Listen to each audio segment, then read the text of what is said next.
পবিত্র রাম নবমী ব্রত কথা।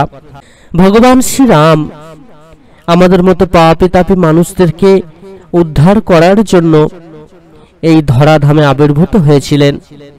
ভগবান শ্রীরামচন্দ্র সমস্ত মানুষের উদ্দেশ্যে ভক্তি নিষ্ঠা এবং অধর্মের বিনাশকে শিখিয়েছিলেন, যে কিভাবে ভক্তি ভরে নিষ্ঠা ভরে ঈশ্বরকে লাভ করতে হয়, কিভাবে ভগবানের আরাধনা করতে হয় ভক্তি এবং নিষ্ঠা সহকারে, এবং কিভাবে অধর্মের বিনাশ করতে হয় তিনি কিন্তু আমাদেরকে শিখিয়েছিলেন।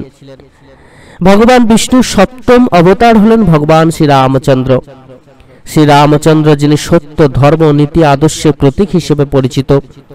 তাঁর জন্মতিথি ও জীবনের ঘটনা সম্পর্কিত এই পবিত্র ব্রত কথা তাই তো আমাদেরকে গ্রহণ করতে হয়, সেই ব্রত কথা শ্রবণ করতে হয়। ভগবান শ্রী রামচন্দ্র চৈত্র মাসের শুক্লা নবমীতে পুনর্বসু নক্ষত্রযুক্ত তিথিতে জন্মগ্রহণ করেছিলেন। তাই এই তিথিতে শ্রীরামের ব্রত করলে ধর্ম অর্থাৎ লাভ এবং অভীষ্ট সিদ্ধ হয়। রামচন্দ্র ছিলেন সত্য ন্যায় এবং নীতি আদর্শের প্রতীক। তিনি ছিলেন একজন আদর্শ মানব রাজা। তিনি পুরুষোত্তম ভগবান। তিনি এই ধরাধামে এসেছিলেন আমাদের মতো পাপী তাপী মানুষদেরকে শিক্ষা দেওয়ার জন্য, কিভাবে প্রকৃত রূপে সত্যকে প্রতিষ্ঠা করা যায়, কিভাবে ধর্মপথে চলতে অধর্মকে কিভাবে বিনাশ করতে হয়, কিভাবে নীতি আদর্শের পথে চলা লাগে, কিভাবে পরম ভক্ত হয়ে উঠতে হয়, কিভাবে পূর্ণ ভক্তি নিষ্ঠা সহকারে ভগবানের আরাধনা করতে হয়, তাঁর চরণ নিজেদেরকে সঁপে দিতে হয়, কিভাবে ভগবানকে ভালোবাসতে হয়, সমস্ত জিনিস কিন্তু তিনি আমাদেরকে শিক্ষা দিয়েছেন। ভগবান শ্রী রামচন্দ্র ছিলেন অযোধ্যা রাজা এবং দশরথের পুত্র। রামায়ণ অনুসারে তিনি রাবণকে বধ করে মা সীতাকে উদ্ধার করেছিলেন। পবিত্র রামনবমীর দিনে সকল ভক্তরা ভগবান রামের আরাধনায় কিন্তু মত্ত হয়ে উঠবেন। এই দিন সবার প্রথম ভগবান শ্রী রামচন্দ্রের মূর্তিকে স্নান করানোর পর তাকে তাঁর শ্রীচরণে ফুল দেবেন, চন্দন দেবেন, সজ্জিত করবেন। ভগবান শ্রী রামের সিংহাসনকে ভালো করে সাজাবেন। এছাড়া ভগবানকে সন্তুষ্ট করতে মন থেকে সকল প্রকার অহংকার অধর্মকে দূর করবেন। এদিন কিন্তু আপনারা উপবাস পালন করতে পারেন। সারাদিন মনটাকে পবিত্র রাখবেন, অহংকারকে দূর করে জীব সেবা দেওয়ার চেষ্টা করবেন। এই ব্রত পালন করলে কিন্তু আপনারা সহজে ধর্ম অর্থ এবং কামনায় সিদ্ধি লাভ করতে পারবেন। এবার চলুন আমরা জেনে নিই ভগবান শ্রী রামের প্রণাম মন্ত্র। রামায় রামচন্দ্রায় রামভদ্রায় বেদসে রঘুনাথায় নাথায় সীতায় পতে নমঃ। মা সীতার প্রণাম মন্ত্র।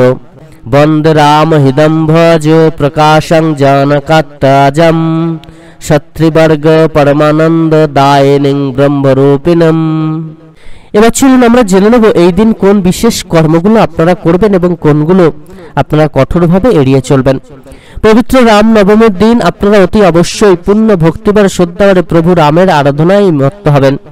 পুণ্য কর্ম করবেন, সকল প্রকার অপকর্মকে দূর করবেন, হিংসাকে দূর করবেন, অহংকারকে দূর করবেন। আপনারা অতি অবশ্যই ভগবান শ্রীরামের মতো নিজেদেরকে নিষ্ঠাবান করে তুলবেন, প্রকৃত ভক্ত করে তুলবেন এবং কোনো কিছু পাওয়ার আশা না রেখে কিন্তু ভগবানের আরাধনা করবেন। ভগবানের শ্রীচরণে নিজেকে উৎসর্গ করবেন, তার যে গুণ সেগুলোকে নিজেদের মধ্যে বাস্তবে ফুটিয়ে তোলার চেষ্টা করবেন, কর্মের মধ্যে ফুটিয়ে তোলার চেষ্টা করবেন এবং আমাদের নীতি আদর্শ ব্যক্তিত্ব, আমাদের বিবেক, মনুষ্যত্ব, জ্ঞান, বৈরাগ্য এগুলোকে জাগিয়ে তুলে আমরা কিন্তু প্রত্যেকেই সেই মতো করে কর্ম করে চলব। তবেই হবে প্রকৃত ভগবান শ্রীরামের আরাধনা করার সার্থকতা। আমরা প্রত্যেকেই ভগবানকে সন্তুষ্ট করার চেষ্টা করব, তার জন্য নিজেদেরকে সঠিক কর্মের নিবদ্ধ করব এবং অতি অবশ্যই এই দিন কিন্তু জীব সেবা দিতে কখনোই আপনারা ভুলবেন না। জীব সেবা দেবেন, এমন কোনো কথা বলবেন না যাতে করে অন্য কেউ আপনার কথায় কষ্ট পান বা দুঃখ করেন বা চোখের জল ফেলেন। এদিন কাউকে কিন্তু ছোট করবেন না, কাউকে উল্টোপাল্টা কিছু বলবেন না। এই দিন অতি অবশ্যই আপনারা কিন্তু ভগবান শ্রীরামের অমৃত নাম জপ করবেন এবং তাঁর শ্রীচরণে শান সেরে আপনারা ফুল অর্পণ করবেন এবং এই প্রণাম মন্ত্র অতি অবশ্যই জপ করবেন। আপনারা কিন্তু 21 বার এই প্রণাম মন্ত্র জপ করবেন। আপনারা কিন্তু অতি অবশ্যই শান সেরে তাঁর প্রণাম করবেন এই মহামন্ত্র জপ করার মধ্য দিয়ে। আপনারা এই দিন 21 বার কিন্তু একটি মহামন্ত্র জপ করবেন। ভগবান শ্রীরামচন্দ্রকে স্মরণ করে তাঁর অমৃত বীজ মন্ত্র নাম আপনারা জপ করবেন। আপনারা এই দিন 21 বার জপ করুন ওং রামায় নমঃ, বা আপনারা এই মহামন্ত্র জপ করতে পারেন ওং রানো রামায় নমঃ। এই মহামন্ত্র জপ করার মধ্য দিয়ে সহজে কিন্তু ভগবান রামকে সন্তুষ্ট করবেন। সকল ভক্তমত মায়েরা প্রত্যেকে খুব ভালো থাকবেন। ভগবান আপনাদের প্রত্যেকের মঙ্গল করুন।